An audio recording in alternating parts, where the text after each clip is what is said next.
Hey, what's up everybody? It's Dan Pickett here again to bring you another episode of the HTML show.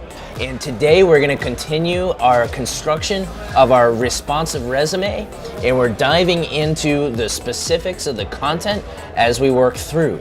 So if you didn't catch last episode, I recommend you kind of catch up and come here for episode 15, where we start to dive into more of the meaty components of the responsive resume.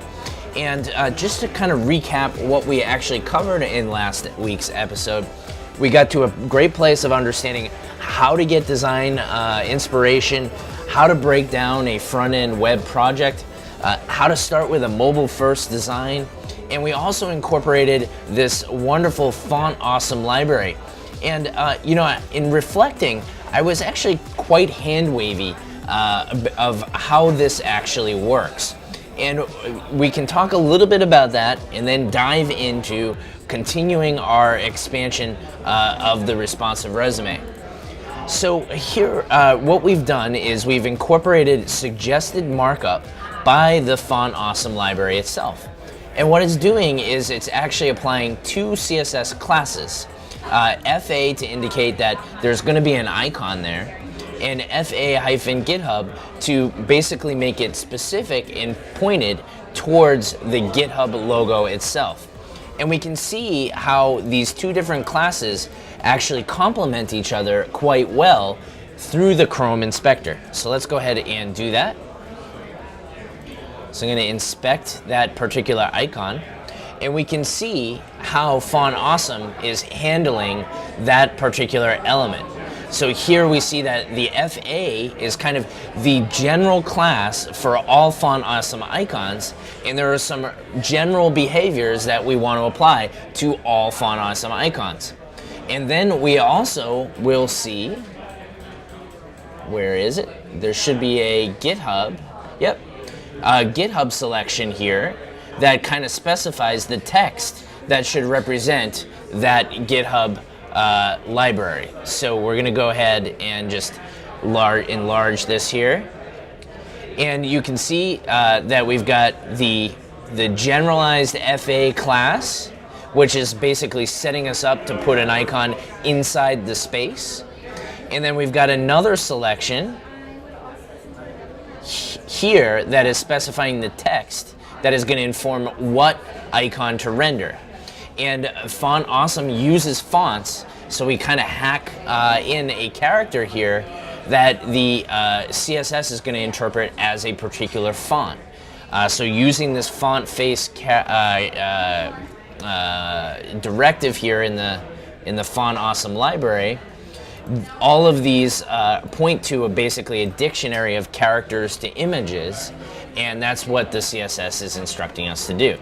So for the first time, we see a HTML element that has two CSS classes applied to it.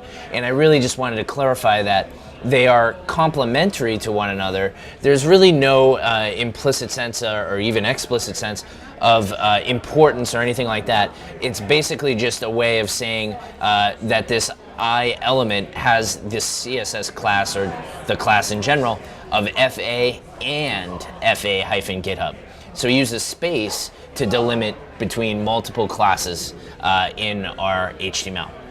Hope that's helpful. Apologize for kind of hand-waving over that whole perspective and how Font Awesome works. All right, just noticed that I'm not actually pointing to my social media profile. That's now fixed. All right. So what we want to do next is we want to take the next chunk, which starts at this profile indicator and goes all the way down to the end of the section. We want to take this chunk and we want to start to decompose it and get to a place where this is completed as part of our overall resume. So in order to do that, we've got to even decompose this section into subsections. So we've got the button or the section indicator, we've got the headline and the title, we've got all the contact information, and then we've got a paragraph kind of introducing ourselves and sharing who we are. So we decomposed into the first chunk, which is the profile section, And then we're going to take each of these one by one and kind of approach each of them from a markup standpoint and then from a styling standpoint. So the first thing we're going to tackle is this profile section indicator here. And what we're going to do is we're going to create a new section tag, as you might have guessed. And I'm going to get rid of all this test code that we have.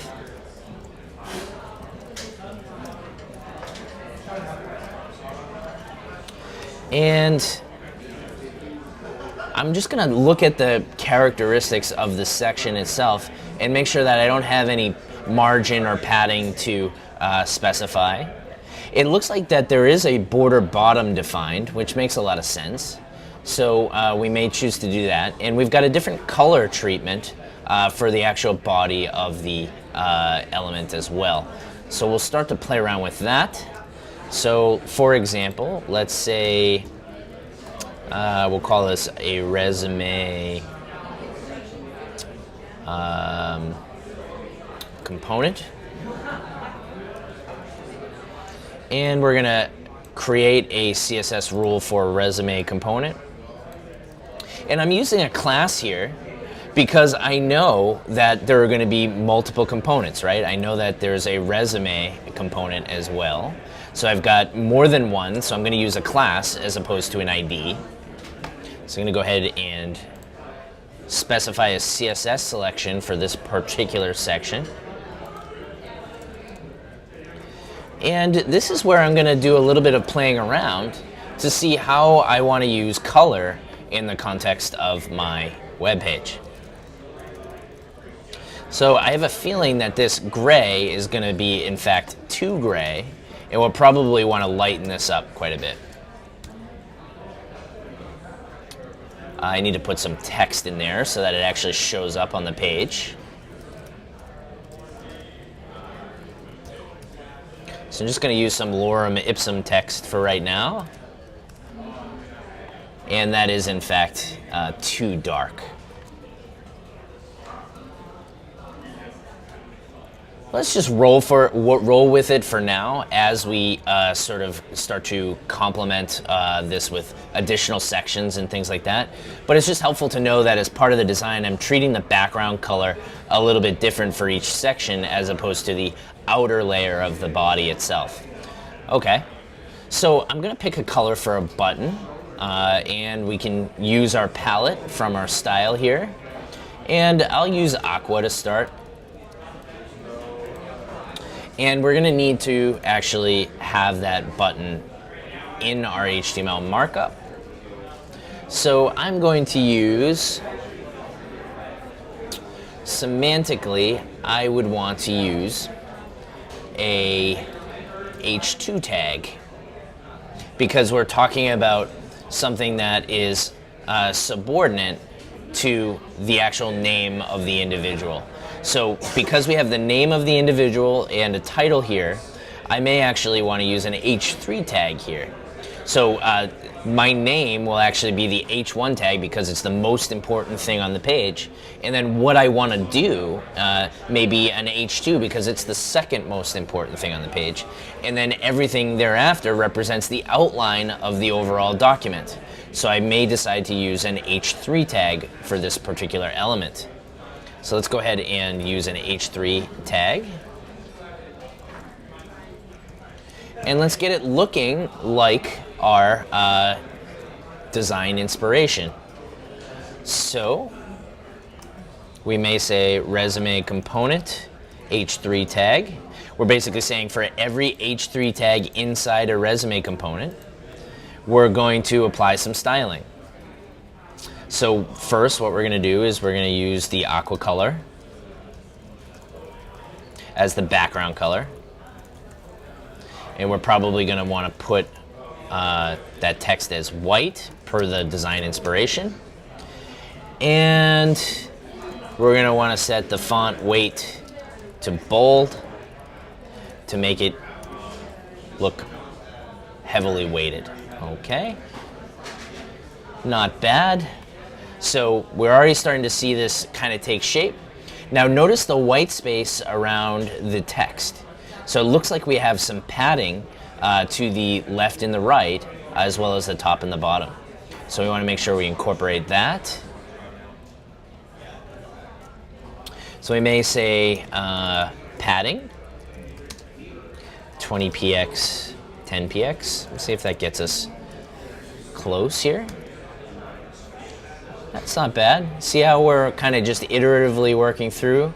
It actually looks like the design inspiration actually has it so that we're almost using a square amount of padding, and if we wanted to verify that, we could actually inspect the element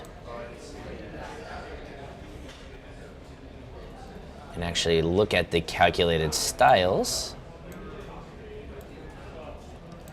And it looks like they're setting explicit height and explicit width, which is actually bad practice, which actually raises a very important point as part of this whole theme discussion. So remember that we pulled this design inspiration off of Theme Forest, and they supply sample HTML, and what I'm basically doing is looking at the HTML that they provided. And one thing that you should know about all the HTML and CSS out there in the world is that it may not be congruent to your opinions and your perspective on how things should be marked up. And for me, because we're building a responsive design here, I would not want to specify a static height and a static width for my document here. I would want to base it on relative width and not use pixel units for the button itself for the width and height. So I actually don't agree with the stance that the designer of this theme has taken. So we're going to take a little bit of an alternative approach.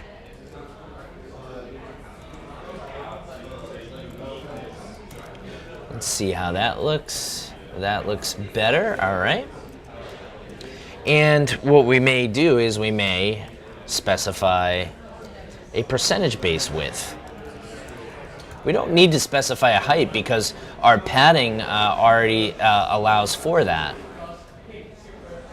So interestingly, it looks like we've got some additional white space in consideration here, which is not okay. So what's going on? Oh, we want to actually align our H3 tag here to be center aligned. So essentially by default, our H3 here is aligned and justified all the way to the left. We want to center the text inside this button. So we're going to go ahead and do that with a text align center. That looks better. So you see how we still accomplished the same aesthetic, but we used some more adaptive and flexible styling to accomplish it. And though we're not concerning ourselves with larger resolutions, you can see how that affects our larger resolutions. We're not going to worry about that right now because we're practicing mobile first design, but something to keep in mind is because I used a percentage base width, that width is going to change as my viewport changes, as the container width changes. So see how my button is expanding and contracting with the size of the viewport. All right, cool. So let's go back to mobile first mode, and we've got that. And we're going to actually leave out these arrows for right now because in order to make them work, we'd actually have to incorporate JavaScript. And we're going to do that in some bonus materials in the course. But for right now, we're not going to be incorporating JavaScript. So we're going to skip over any of these sort of interactive elements for right now. All right, cool. All right, so we've finished that first chunk of the button. And yeah, we're still kind of dealing with a little bit of a fugly section here, but that's okay. We're going to fix that. We're going to continue to work down and complete the chunk, and then figure out how to make this a little more aesthetically pleasing as we advance. All right, cool. Okay, so I'm going to move to the next chunk of this particular element, and that's the headline. And because it's our name, from a search engine standpoint and from a semantic structure standpoint, I want my name to be the most important piece of content on this HTML document. So we're going to make it our h1 tag. All right, so let's do that.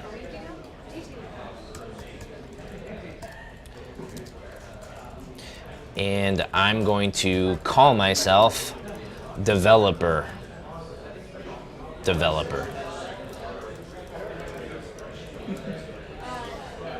Because that's kind of what we do here at Launch Academy. We develop developers. All right, cool. So now notice how my H1 tag and my H2 tag vary from the aesthetic that we're trying to accomplish here in the design inspiration. And that's, again, because of the default user agent style sheet. It's basically, it has some opinions on how the H1 element and the H2 element should be defined.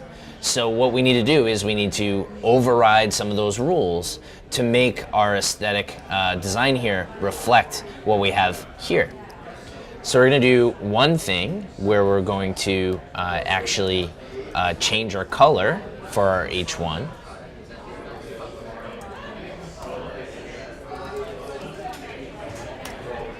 And we're going to say that we want it to be white.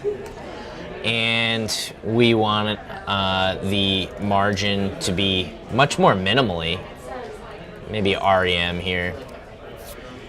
One thing that we want to do in the body tag is we want to set the font size. So we kind of lock in those REM units. We talk a little bit about text size and font size and how to use relative units versus absolute units in some of the earliest of our episodes. All right, so now we're getting a little bit closer to the aesthetic that we're going for. And notice here too that while the button or the section indicator doesn't have any margin, everything else underneath does in fact have margin. So we want to apply margin here. And what we may actually do is kind of put all of these in a new section, and we'll call it resume detail. And we'll put all of this inside that section.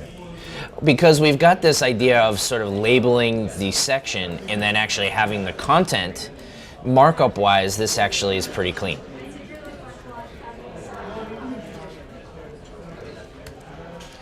So rather than setting any margin on the H1, we're going to set it on the container, which is the resume detail. So we're going to set that in style.css.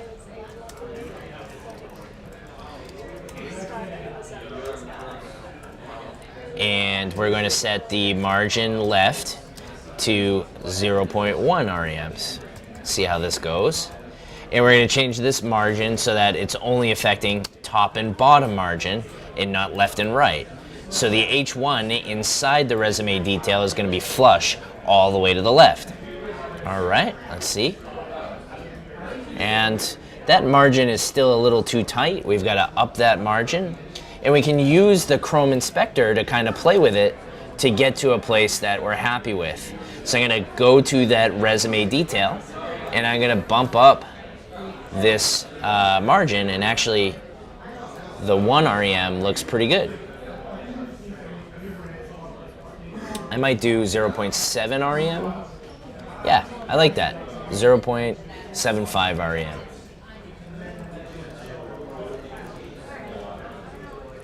And normally we would use what's known as a grid design. And if you're not familiar with the term grid or designing to a grid, we may get to cover that deeper in the course material, but usually the grid is going to define some constraints on how you set your margins in your sections. But we're not using a grid framework here, kind of out of the context of what we're trying to do, so we're just setting an arbitrary margin.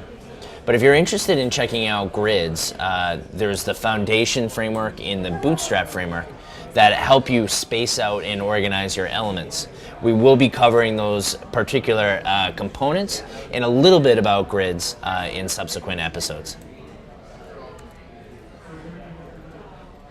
All right, so we're making progress.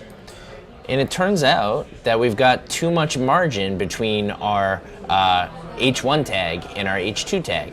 And as a newcomer, it might be really confusing. Well, wait a minute, I set my H1 margin explicitly to 0.25 REMs. Why is there so much white space? And the answer is because the H2 tag also has a default margin here that we need to override. So we're going to go ahead and do that. Margin top. We'll do 0.25 REMs. Let's see how that looks. Nah, still need a little bit less.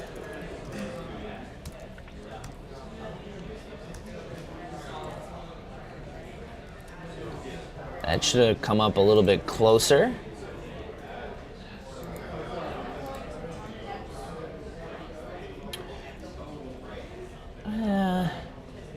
Where's that white space coming from?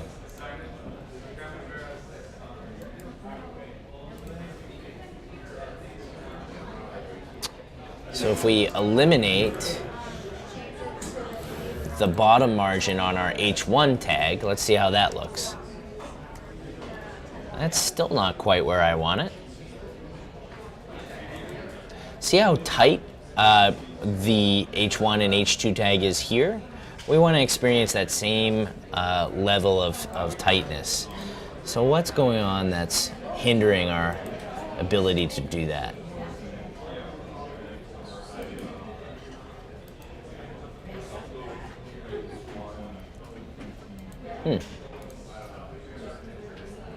Oh, interestingly, it looks like our line height, if you look, see all the white space in the height of our H1 tag? That's what's causing our issue. So let's find out what's happening there. See this line height? This looks like it's getting applied when we don't want that applied. So we're gonna override this line height to reflect our line height of 1. So there's an example of HTML5's boilerplate interfering with the aesthetic that we wanted to accomplish. And they're using EM units, so we'll stay consistent with that. Let's see how that goes. That's a little better. And then we can eliminate that margin, and then we should be good. Awesome. So we're gonna eliminate that bottom margin on the H1, and we may in fact decide to eliminate the margin top altogether. Oh, well, we need some margin top declaration to override the user agent style sheet, so we have to actually explicitly set margin top to 0. And notice when I use 0 in my CSS rules, I'm not applying any units. And that's known as absolute 0 in the context of CSS. Essentially 0, in no matter what unit it is always 0. So we don't have to specify any unit when we use the 0 value for CSS properties. There we go. That's much closer to the aesthetic that we're trying to achieve. Now notice that the design here actually has the name of the resume as all caps. And we can do that using CSS, or we can do that using Markup. And personally, I prefer to do it using CSS. So I'm going to use a special and yet uncovered CSS rule called text transform. And we're going to uppercase everything. So this is going to translate my capitalized H1 element here. It's going to make it all caps per this style sheet rule. All right, so we're making headway. So you can kind of see how this process works. Is we're just kind of focusing in on specific components of the page and decomposing the problem one at a time. And we just iteratively make this progress as we work through this system. All right, so we've got that pretty well in hand. But notice we've got the black text here. I don't want to use black. I want to use a different color. I'm actually going to have it match the color of the button, because that's what the aesthetic here in the design inspiration actually reflects. So I'm going to use the same aqua color for my H2 tag.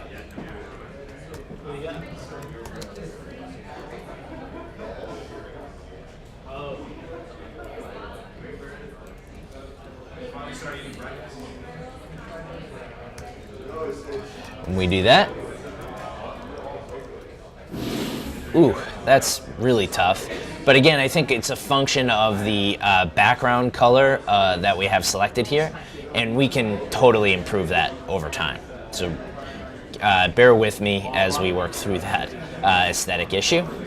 So we're just going to keep that the way it is, and we're going to move on to the next chunk, which is the contact information. One thing that is a big no-no for us in putting your resume is including your date of birth. We're going to omit that because the reality is, unfortunately, in the field, there is the possibility of age discrimination, and we don't want you to experience or suffer from any kind of unfortunate biases as it relates to your age. So you should just totally leave your age completely out of your resume. It does not belong in your resume. Make sure you just include it. All right, so how are we going to structure this data, however?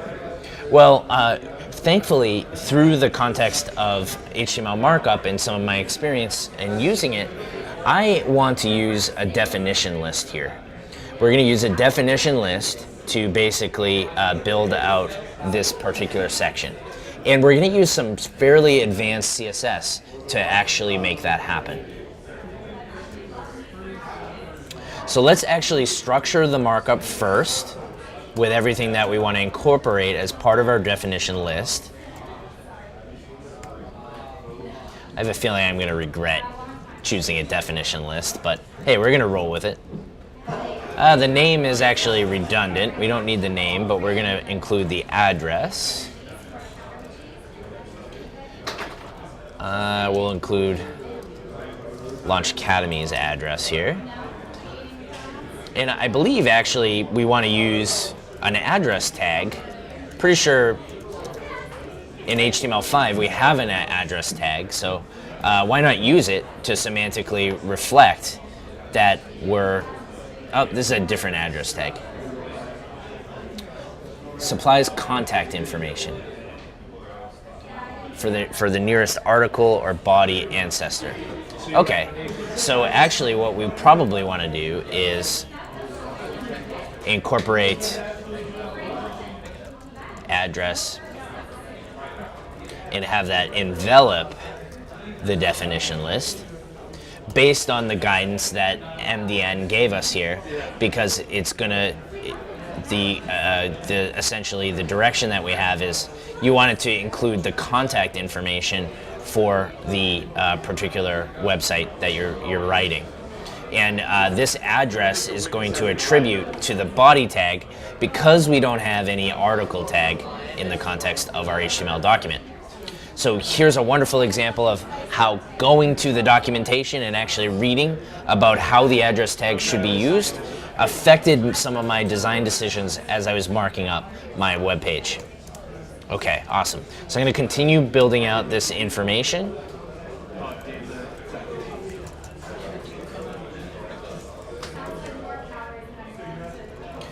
What else do we want to incorporate here?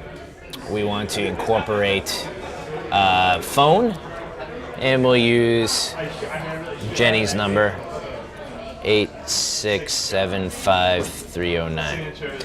And I may be dating myself and including that, but hey, I love the 80s. What can I say? And we're going to include the email. And I'll generalize this one. And I'm also going to make it a mail to link. So this is going to allow people to open up their mail client and easily email me. One thing that you should be careful about and cognizant about when you put an email address online is there are in fact crawlers for spammers that will go out on the internet and harvest publicly available email addresses. So just something to keep in mind that when you do in fact put out an email address like that, it will result in some spam. So just keep that in top of mind. All right, so here's my mail to link. And notice I'm totally okay with the fact that this looks nothing like the aesthetic that I'm trying to achieve here. So we're gonna modify this using CSS to achieve the aesthetic that we're looking for. What's important to get down first is the structure of our HTML document.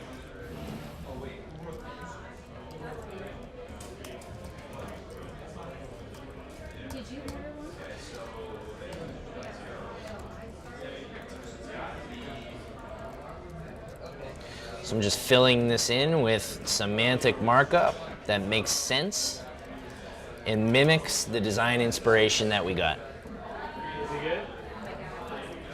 All right. So we've got our markup squared away in a way that we like. We may check our example resume to see if there's additional context that we want to provide. We've got our phone number, we've got an email address, and we've got our address. That's cool. And we already link to our social media profiles in the above item, right? Okay, so we're doing pretty well here. So now we need to do, before we're ready to move on to the next chunk, what we need to do is get this CSS resembling what the design inspiration has supplied for us. So what we're going to need to do is make significant modifications to get the aesthetic that we're looking for. So the first thing that we want to do is we want to achieve that white bold behavior for our DT tags. So we're going to go ahead and go to our style. And we're going to say for DT that we want the font weight to be bold and the color to be white. Okay. Notice that it's in italics, and that's less than ideal too. Just adding a colon here. So we want to say text decoration none. And we also want to say font style none. And that's going to clear the italics, or it should.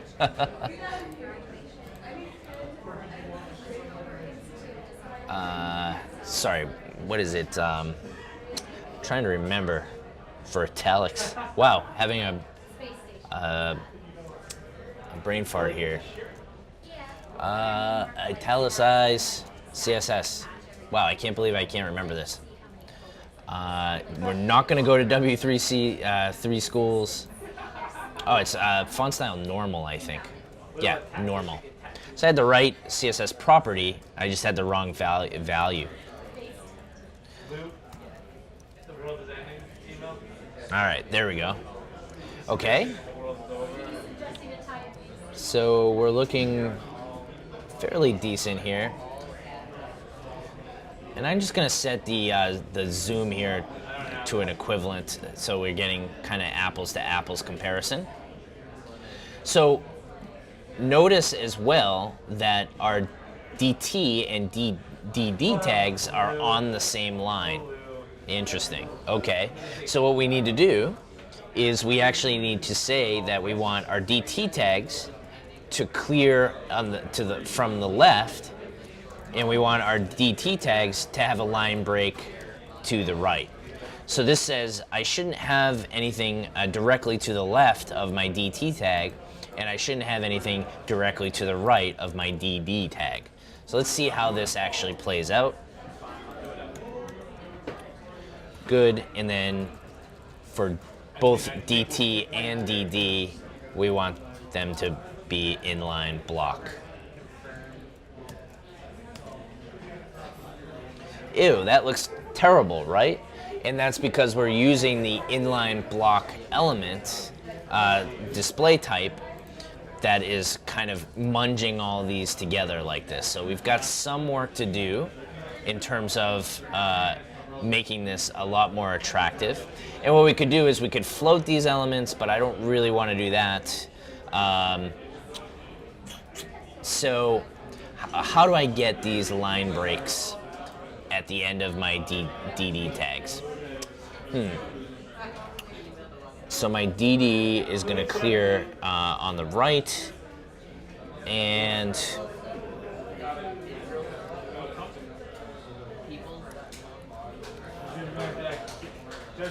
I'm trying to consider how we may do this. And you may be asking, why are we using a table for this particular element? And the reason is because by definition, a definition list kind of has this name value semantic nature. So if we were looking at MDN and we looked at definition list, almost settle at a 40% discount. It'll kind of give you a wonderful breakdown of why you might use a definition list. And we're basically supplying a set of terms and descriptions. We could use a table, but because we're only using sort of a name value pair, there's only two, a definition list is semantically more appropriate. And while we're here, we're going to actually also review the CSS clear property and make sure we clearly understand what's happening there. So clear only applies to floated elements. So that's not going to work. So what do we want to do here? The challenge is that we have two elements that are complementary to one another, but we don't have a way to contain them so that they display on one line. So that's a very negative aspect of using a definition list. And I know that there is a fix for this, and I'm just trying to consider what we may use to get these to display well on one line. So we want to clear, and by definition, only DT and DD elements can appear in a definition list. So we can't put things like BR tags in the HTML element, right? So what we need to do is, I think we have no other choice but to float all of these elements, unfortunately. So what we can do is float these elements left, and now these clears will actually take effect.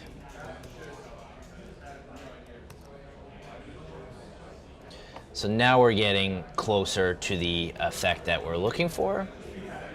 And then these DTs actually need to be within, because we've taken them out of the layout and we've floated them.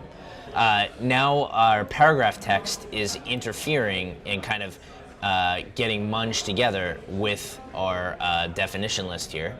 So what we can do is we can do two things. We could specify an explicit clear fix, which is kind of a browser hack for our section or our address tag.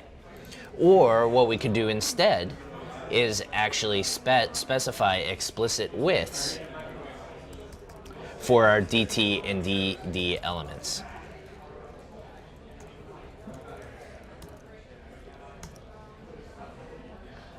And we have to also account for padding and margin, so we may say something like 48%. Or even 45%. I think we're still going to have to apply a clear fix. Let's see how this width actually works. Oh, right, because we're clearing, we still need to basically tell the paragraph tag to essentially start below the elements that we've floated. So in order to do that, we can do a few things. But the easiest and quickest thing to do would be to just insert a BR. No, that's not going to work either. We need to essentially apply a clear fix to address. So if you Google, and this is a known problem, a frequent thing that we deal with floats, where we've taken them out of the layout and kind of bombarded them against one another. We covered floats quite briefly in a previous episode. But essentially what we need to do is we need to float them within a container, which is the address tag itself here. So we need to apply a clear fix rule to this address container. So we're going to say CSS clear fix. In fact, I think the HTML5 boilerplate supplies us with that. It does. Awesome. So I can just apply this clear fix class to my address and all should be well. Let's find out.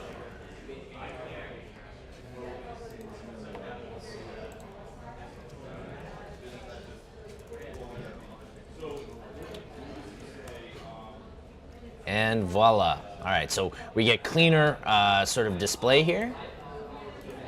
And then let's find out why the width is not working. And it looks like because our DD user agent style sheet has a specified margin, which is just not going to do for us. So what we need to do is we need to clear out that erroneous user agent style. So we're going to say margin left 0. And there we go. We get the side-by-side aesthetic. So we're getting closer to this wonderful aesthetic that we're trying to accomplish here from the design inspiration. Okay, so we're getting closer, but it looks like actually we're going to leave more room for the DD tag rather than the DT tag. So we'll apply a width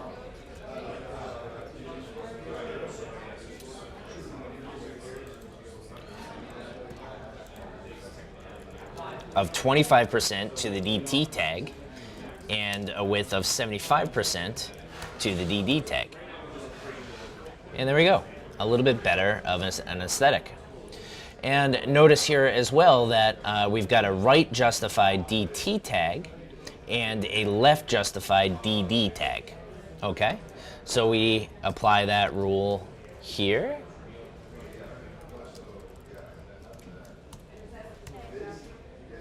And we're getting closer, right?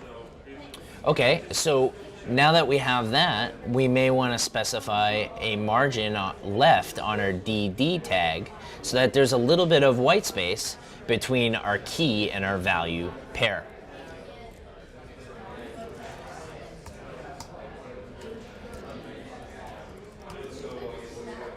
And we'll do a 0.5 REM, see how that goes. And that affects our overall box model because we're using a container. So we need to adjust our width accordingly. So we may actually set a percentage-based padding and update our width. And there we go. Not bad. Pretty close.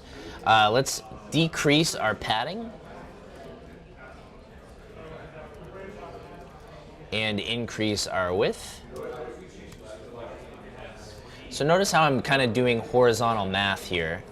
And I'm saying, okay, if the DT takes up 25%, then I have 75% of the row available in width for my DD tag.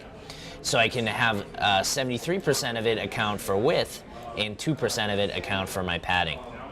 And that's how we can do it. But interestingly, I thought that I would be in border box mode, so let's just verify that we are, because that padding should not have affected my overall width. So let's find out what's happening there and ensure that we're doing border box. And we covered border box in our box model episode, so be sure to check that out.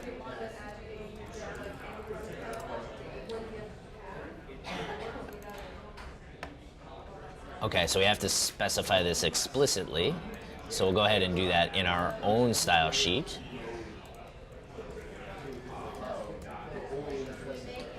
So I just did a find in project Using Atom, you can basically look for all of the results in your project that match a certain term.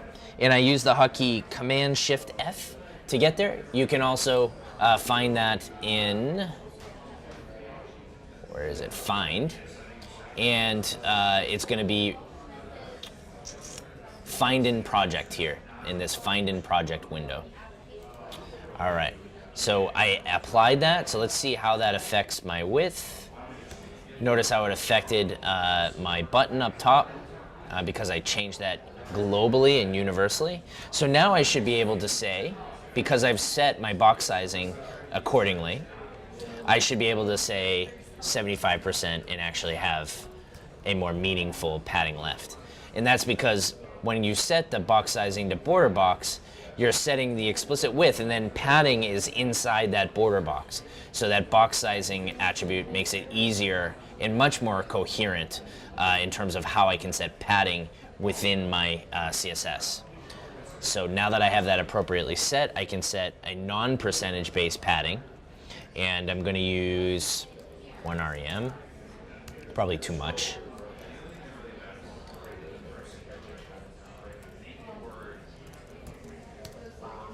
And there we go. All right, so we're pretty well styled for every chunk. I'm just gonna leave the lorem ipsum text in there to kind of match the template. But if you notice, we've got quite a bit of white space between the definition list in the headlines and the paragraph text. So we want to mimic that in our CSS. So it looks like actually we're quite in good shape with that as it pertains to our H2 tag and our definition list because of the margin that we've set. But we've got some additional margin to set on the definition list on the bottom. So let's go ahead and do that.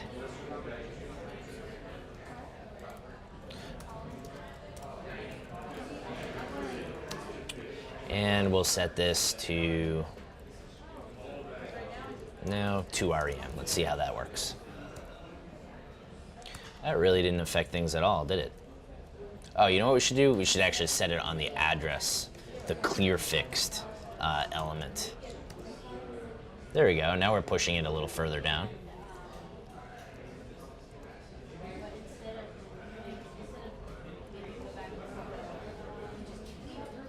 We're in pretty good shape. Now notice as well that the paragraph is a little indented from where the headline is. And this attention to detail becomes increasingly important, right? So how things line up and how they're spaced out is critical to graphic design. And if you're taking a graphic design and putting it on the web, you want to have the same attention to detail. So you really have to study each of these small components as you decompose the problem and work through the process of bringing these to fruition. Okay, so we're almost finished. So I'm going to actually set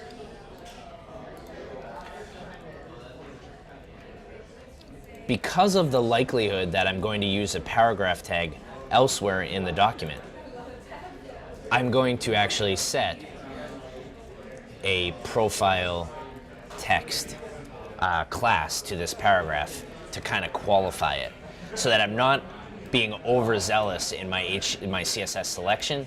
I know that this is going to be pretty special to this particular section, at least for now, so I'm going to qualify this p tag with the profile text class. You may wonder why I didn't do that with the DL tag, right? Why didn't I specify an explicit DL tag? Or similar for the H1 or the H2, you know, if you remember, I use an element-based selector for all of those rules. Well, the truth is, for the purposes of this resume exercise, I'm probably only going to have one H1 and one H2. So as you're building, you have to kind of think of the overall layout and structure of the document. But for right now, I'm going to qualify this paragraph tag to be special. So I'm going to define a profile text class in my CSS. And I'm going to set the margin left to roughly 1 rem. Let's see how that comes out. Nope, that's not good. So I can use the Chrome Inspector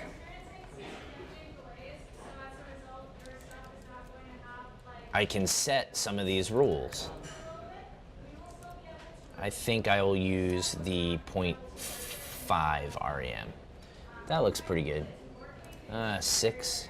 And again, if you're using a grid framework, it'll supply some parameters for how you're specifying this.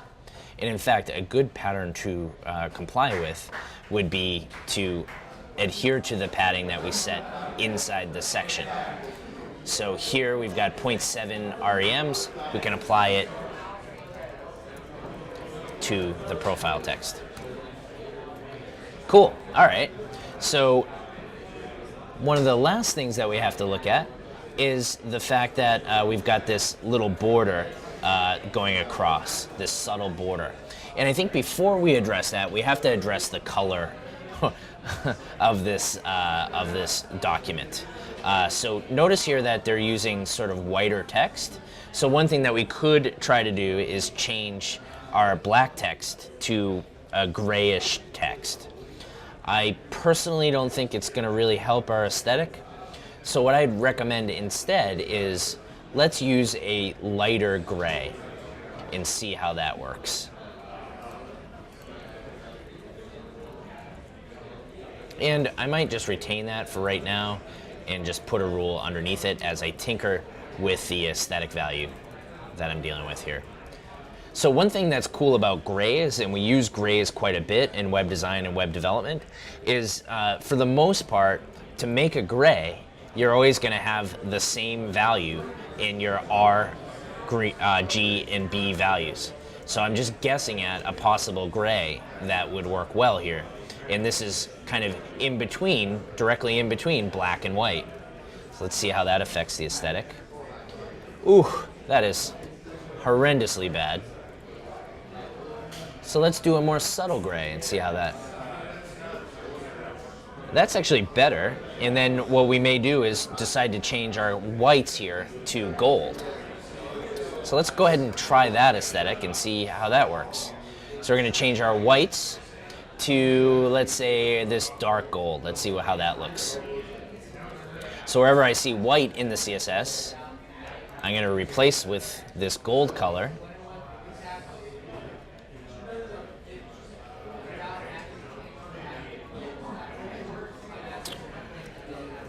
There it is.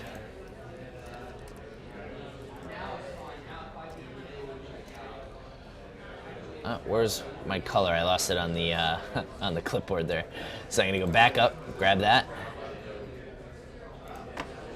and see how this looks. Ooh, that's also horrendous. So I'm gonna try the light gold.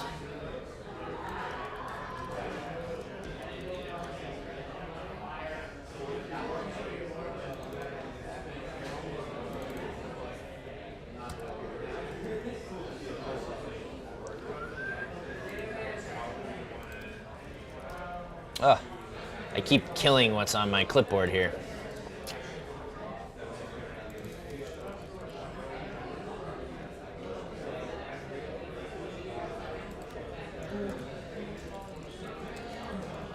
All right. Well, that's certainly better. I think we might stick with that. So I want to make this actually, I want to retain this as white, and I'll make the H1 this color. That's a little better, I guess. And this is kind of the iterative process. So my H1 is going to take this lighter gold.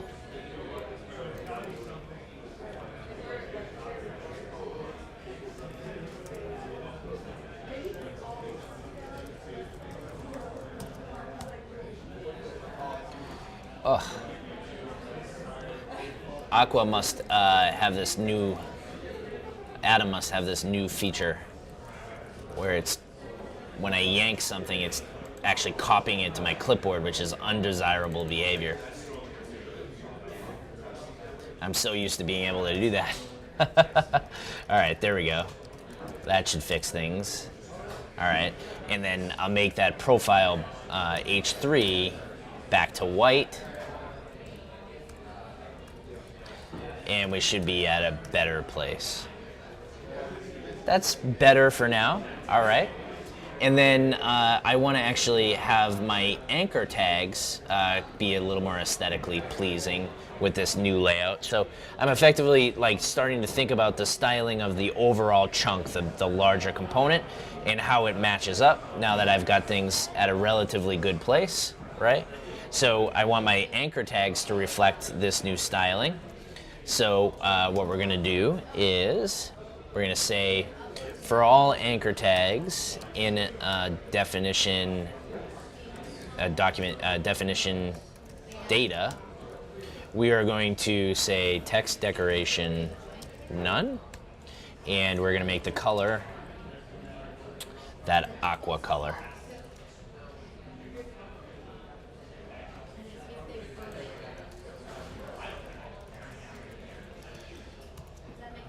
And it looks like for whatever reason it's applying a font style of italic. We're gonna get rid of that and see how it looks. And there we go. So we're in pretty good shape. All right, so lastly, I'm getting about time here. So lastly, all I wanna do is address the border that we have on the bottom here.